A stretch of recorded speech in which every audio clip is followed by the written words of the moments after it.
Agora que a gente já conseguiu fazer os testes funcionar, rodando tudo bonito aqui, ó, se eu rodar um teste aqui completo, vocês vão ver aqui que já está tudo passando. A gente vai fazer mais algumas alterações aqui, porque ainda, apesar de eu ter todos os testes passando, tenho falhas acontecendo no projeto. Então, por exemplo, se eu venho aqui no meu teste end-to-end e removo o meu e-mail e salvo, eu faço novamente o teste executar aqui, eu tenho uma falha, porque aqui na entrada de dados, no momento que eu faço a tentativa de inserção desse dado no banco de dados que a gente está usando, que hoje é em memória, como eu não estou passando a chave e-mail aqui, lá no meu objeto, no instante que eu faço essa tentativa aqui, ele recebe um nulo e aí ele automaticamente retorna para mim um e-mail inválido. Mas o que será que acontece se ao invés de eu pagar o e-mail, eu pagar o nome? Então eu vou apagar o nome aqui, salvei, vou rodar o teste novamente. Olha só, ele passou. Então a gente vai fazer o que? A gente tem que fazer alguma coisa, né? Não dá para deixar isso aqui funcionando dessa forma. Então o que eu vou fazer é validar os dados de entrada aqui desse objeto, né? Então no instante que eu fizer a inserção do dado, eu tentar mandar o dado pela minha rota, ele vai validar isso aqui através de um middleware, ou seja, ele vai interceptar as informações que estão chegando da minha requisição, tratar isso, validar, ver se está valendo o valor que eu estou esperando, senão ele nem vai chamar o meu controle, ele nem vai chegar lá no meu use case. Então vamos criar aqui uma nova branch para isso, vou chamá-la de 06 esquemas, para a gente ter uma separação de código fácil lá para vocês, e aí a gente vai começar também fazendo aqui uma separação melhor desses testes end-to-end, porque eles estão uma bagunça, né? Tá tudo em um único arquivo. Então create user.test. A gente vai fazer exatamente o que a gente fez aqui nos de integração. Então simplesmente vou separar aqui para ficar mais fácil a gente trabalhar um por um dos casos. Vou deletar aqui tudo isso, deixar apenas um teste aqui. Vou modificar o nome aqui para create user. Esse aqui está com caso de sucesso, então já salvo aqui. Já vou colocar o ponto .one aqui para a gente verificar, né? Então eu vou rodar aqui o teste only watch. Então se eu observar aqui já está tudo funcionando. Agora o que eu quero? Eu vou copiar esse teste que está passando, vou colocar ele aqui como fail, né? Failed, e eu espero que ao tentar fazer a execução desse teste faltando um parâmetro, por exemplo, nesse caso aqui já está faltando, né? Deixa eu até fazer o seguinte aqui, ó, deixa eu copiar esse nome daqui e passar para cá, porque esse aqui está funcionando, apesar de estar errado. Eu quero que aqui não venha o status 201. Primeiro a gente vai tratar com o status, depois a gente trata a mensagem. Então eu quero que venha um status 422. Como por enquanto eu não estou usando esse output, eu vou tirar ele daqui. E aí a gente começa agora a fazer as modificações necessárias para que isso funcione. Então a primeira coisa que eu quero aqui é que no instante que eu passar uma chamada, o status code seja 422. Vamos voltar aqui nas nossas rotas então. E aí onde eu estou batendo aqui, né? Olhando aqui, eu estou batendo no post. Então na minha rota de post, eu quero que ao chegar aqui, o status seja 422. Como que eu faço isso? Eu posso abrir aqui uma função. A gente vai separar isso em arquivo, tá? Então não se preocupe. Dentro dessa função eu tenho acesso ao context, que é o que está chegando aqui. E aí eu simplesmente espero que o retorno aqui seja um c.body nulo com status 422. Salvei. E aí a gente já tem uma falha acontecendo aqui. O que está pegando aqui? Ele não está conseguindo fazer o tratamento do JSON do teste. Qual teste? Do failed. Então vamos voltar aqui. Eu não tenho nenhum JSON sendo tratado do lado de cá, mas eu acabei reparando aqui, ó, que a gente não está passando qual que é o tipo de dado que eu vou entregar no momento que eu rodo esse teste. Então vou passar aqui, ó, um header, new headers. Eu vou dizer aqui que o meu content type, então content type, é igual a application/JSON. Isso aqui é necessário passar, deixa eu salvar e ver se ele para de dar erro. Na linha 16 ele está falhando, deixa eu ver. Aonde ele está falhando isso? Ah, aqui. Ele está falhando no teste de cima, mas deixa eu passar aqui também. Lógico, né? Eu tô com 2 onlys aqui, ó, por isso que tá dando problema. Vou salvar e aí tá, agora tá funcionando. Mas é até bom que eu vou passar isso aqui também, que eu já sabia que ia dar esse problema aqui. Lembrando, né, eu faço os testes antes de escrever e explicando para vocês o que é esse header aqui.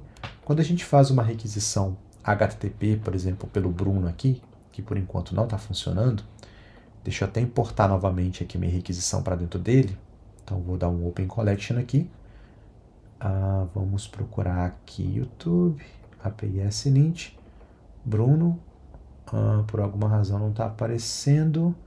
Deixa eu mudar o nome desse diretório aqui para Bruno, porque no Mac ele... tem um Bruno aqui, mas não é ele.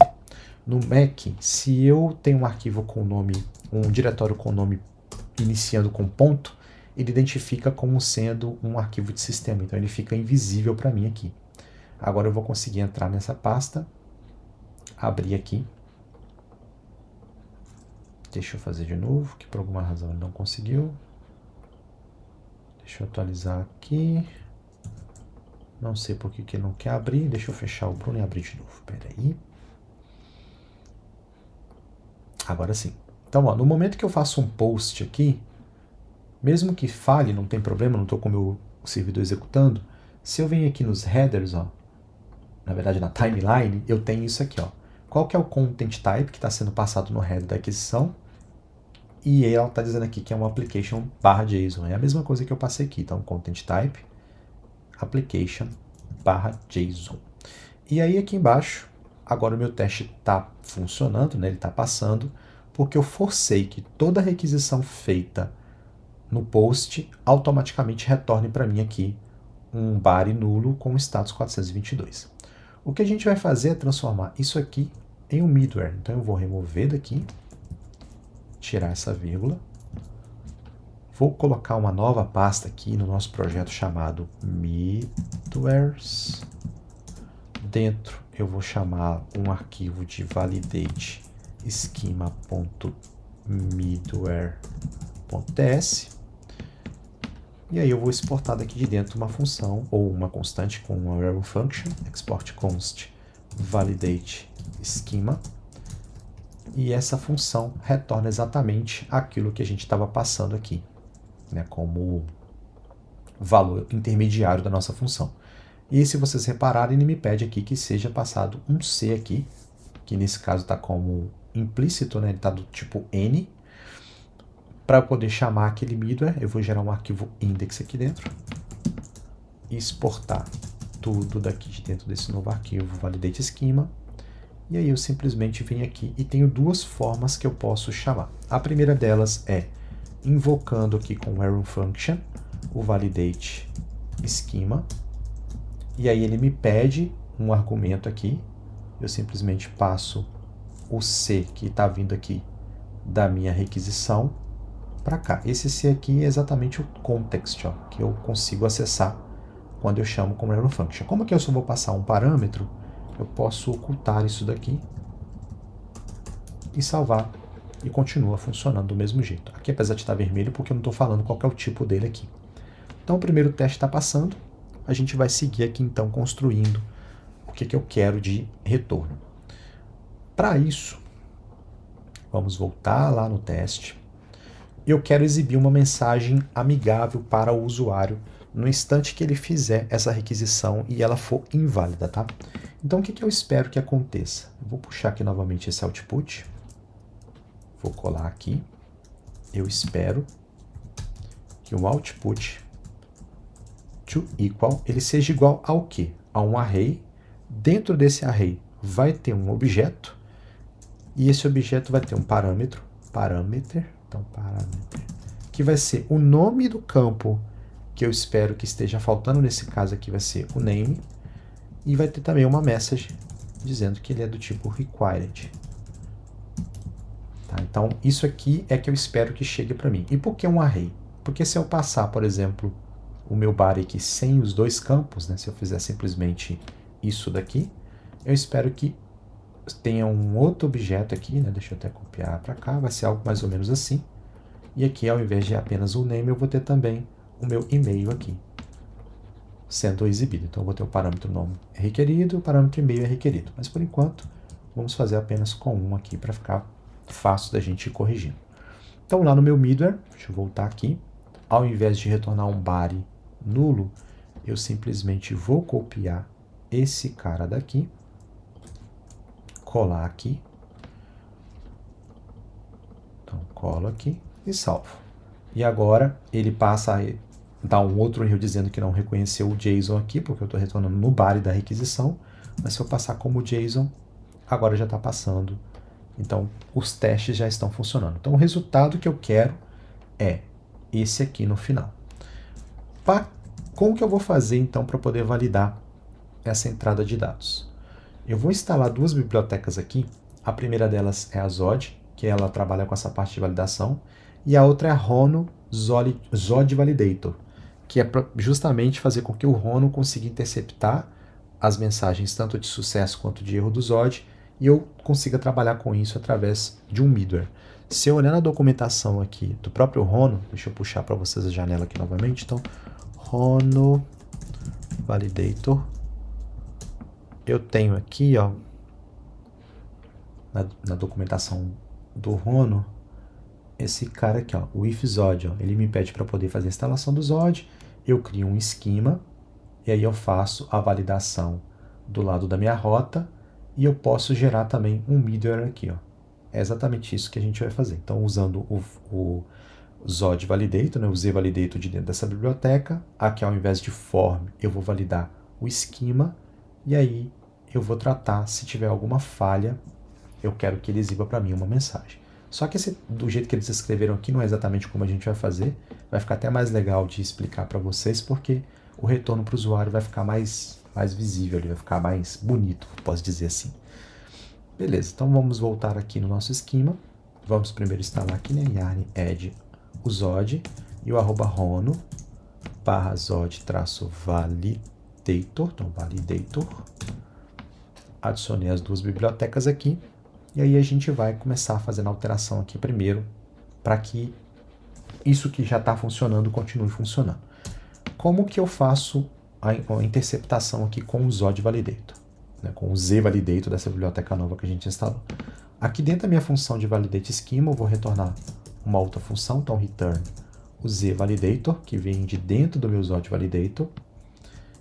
Ela recebe, ela espera, né, que eu passe pelo menos 2 ou 3 parâmetros, e eu não passei nenhum. O primeiro deles aqui, quando eu passo uma string, ele me fala o que eu estou validando. Nesse caso, eu vou validar um JSON, que a gente vai construir daqui a pouco. Depois, qual vai ser, de onde eu vou fazer essa validação, né? Como eu estou trabalhando com o JSON aqui, eu vou validar o quê? Vai ser um esquema. E aí depois eu vou retornar uma função aqui, e essa função vai de fato retornar esse objeto. Inclusive eu vou colocar aqui como nulo. Ele não aceita, ele fala que eu preciso passar um tipo Zod aqui, tá vendo? Tá dizendo que nulo aqui não é assinado pelo tipo Zod type. Então eu vou passar aqui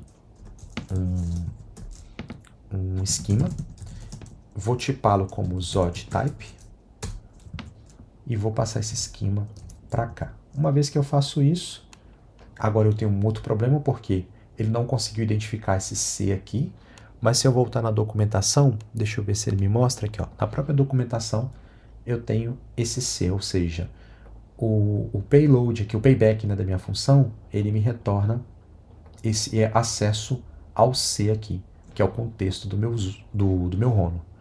Então, se eu simplesmente vir aqui e passar um C, eu passo a ter acesso a esse C. Só que aqui, essa função, ela também me retorna o valor da validação do Zod. Então, você pode ver que eu estou parando o mouse aqui parando o mouse em cima do C, e ele está trazendo para mim primeiro o success e o data.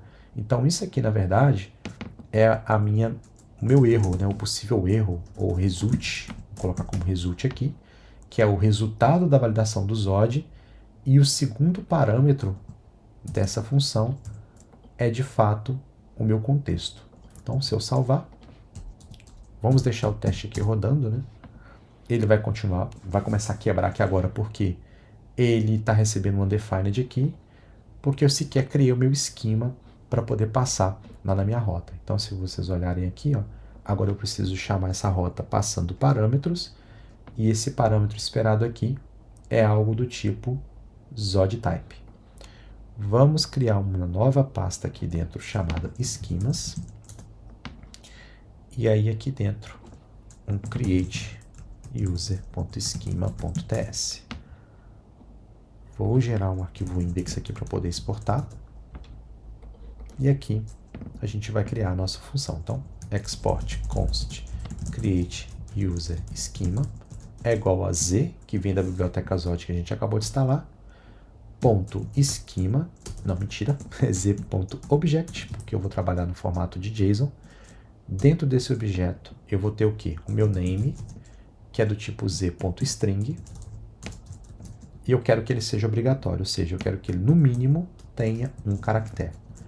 E eu também vou ter o meu e-mail, que é do tipo z.string, ponto e-mail. Salvo aqui, vou exportar esse esquema aqui, de dentro do meu index, e aí aqui dentro das minhas rotas, eu vou importar o create user schema. Então, create user schema, salvo, e aí agora a gente já vê aqui que está tudo funcionando novamente. Só que ao voltar aqui no meu middleware, o que eu tenho? Isso aqui já está funcionando, mas os valores passados aqui estão fixos ainda. Então eu quero que, a hora que chegue aqui a minha requisição, eu consiga interceptar, né? Qual que é o valor que não está funcionando. Então se eu passar um console.log aqui no meu result, o que a gente vai ter aqui de resultado? Olha só, ele já está conseguindo interceptar, né? Está me mostrando aqui que tem algo inválido, ó, tem uma message aqui required, e o que está sendo aqui requerido, né? É o meu name aqui que fica dentro desse array com um path. Então, na posição 0 desse array, eu tenho acesso ao name, e a mensagem de erro aqui é esse required. Se vocês observarem aqui, ó, é Zod error. Então, o que eu tenho? Eu tenho um acesso a um errors. Então, se eu passar aqui result.errors, é a mesma coisa que aparece aqui em cima. Então, eu vou copiar aqui, colar, salvar. E agora eu tenho acesso, ó. Deixa eu salvar de novo, que eu acho que ele não... Ele está mandando um defined aqui. Então, deixa eu ver. Zod é um array. Esse errors aqui é um array. Mas isso aqui está chegando como string para mim. Ele não está chegando como um objeto. Eu identifiquei isso porque, olha só esse objeto aqui, ó.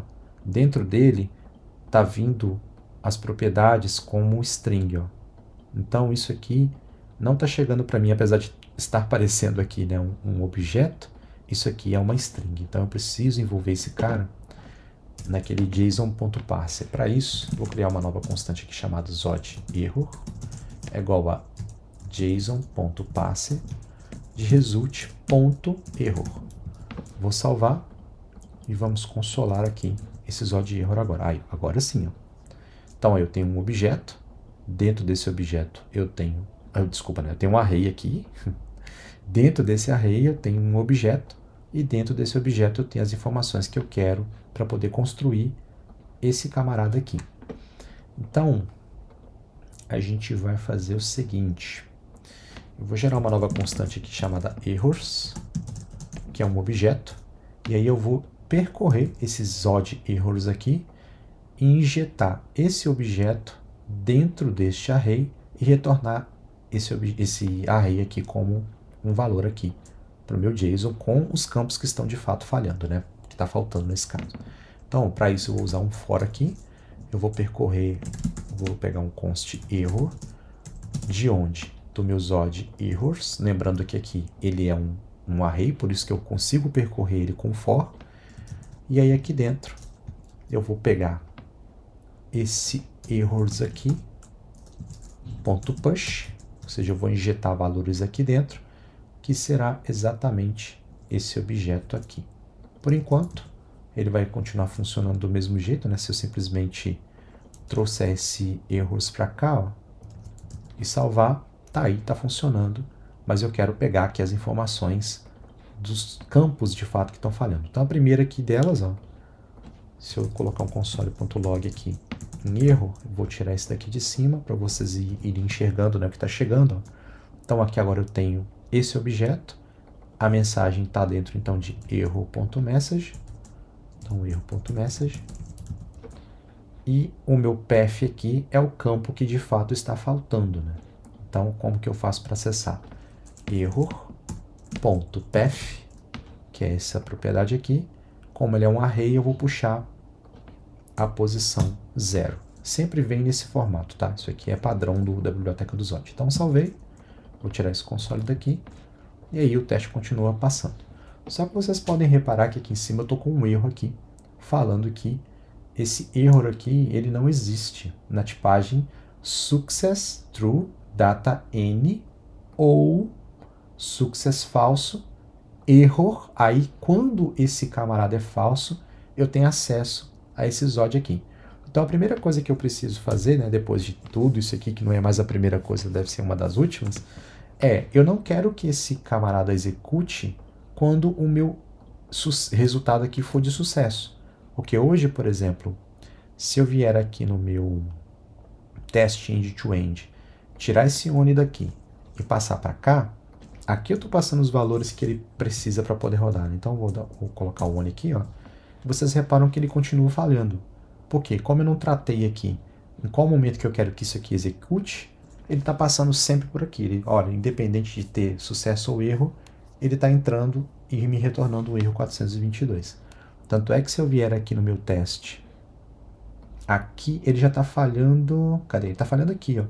Ele nem está conseguindo recuperar o JSON aqui da minha requisição, ó, na linha 17. Ó. Ele não está passando lá para dentro do meu... Esse valor de retorno aqui do request, ele só volta, né, o response da minha requisição, ele só volta lá do meu controller.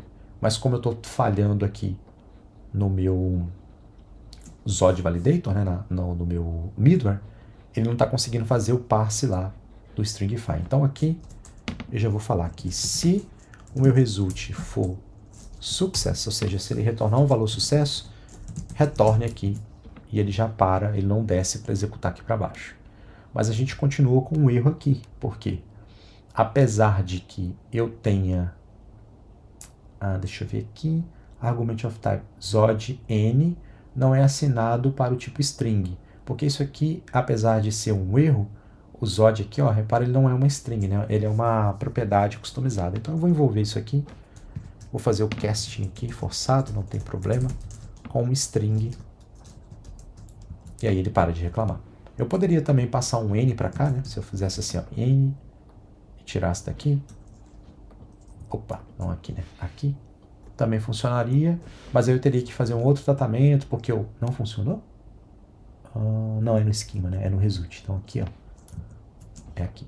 Então aqui no result eu posso passar um n aqui, mas aí eu teria que ir lá no meu ESLint e falar, olha, agora você pode aceitar a n, ou então eu teria que colocar isso aqui, né, para ele poder aceitar n somente nesse arquivo. Nesse caso, eu prefiro não mexer na tipagem, vou deixar ela assim e vou forçar aqui, ou eu posso fazer um sString aqui, ou passar aqui como string, dizendo que esse camarada, apesar dele retornar para mim como um Zod erro, o valor que ele volta é de fato uma string. Então é isso, a gente já tem aqui os testes funcionando. Eu estou passando o parâmetro nome aqui, ele está falhando, mas eu quero também testar quando for um e-mail, quando eu não passar o e-mail. Então eu já vou pegar aqui, copiar e colar e trocar isso aqui. Então ao invés de nome, eu vou passar esse cara para cá. Se eu salvar aqui agora, tirar esse only daqui e rodar esse aqui, .only, salvo, e aí ele vai quebrar, né? Ele vai falar, olha, agora você estava esperando aqui um parâmetro name, mas você está passando name e está chegando o e-mail. Então se eu mudar aqui para e-mail, pronto, está passando. Se eu tirar esse only daqui e rodar ele aqui em cima do describe, .only, todos esses 3 testes agora estão passando. Para esse vídeo é isso. Tem até uma forma de escrever esse código aqui um pouco mais charmoso, usando o teste.it, Mas eu acho que a legibilidade para esse caso aqui vai ficar mais fácil de entender que, olha, se eu não passar um parâmetro name ou se eu não passar um parâmetro e-mail, ele vai quebrar. Então eu vou deixar o código desse jeito e no próximo vídeo a gente vai tratar quando eu tentar passar, por exemplo, esse caso aqui, ó. Se eu vier aqui e passar um nome, mas no e-mail eu passar um valor inválido, se eu fizer isso aqui ele vai falar, ó, mensagem invalid e-mail. E aqui eu estou passando como required. Então eu vou alterar um pouco as informações da forma como eu quero que chegue, para que ele consiga identificar, olha, se eu passar um valor inválido, ele simplesmente vai tratar desse jeito uma mensagem específica para e-mail.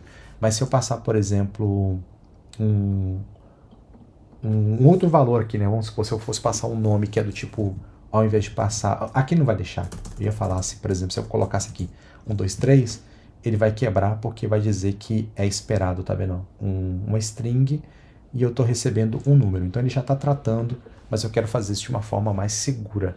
Tanto é que se eu vier aqui numa entidade, ó, essa mensagem de erro aqui que a gente está tratando lá no meu value object, eu nunca estou validando ela do lado dos meus testes.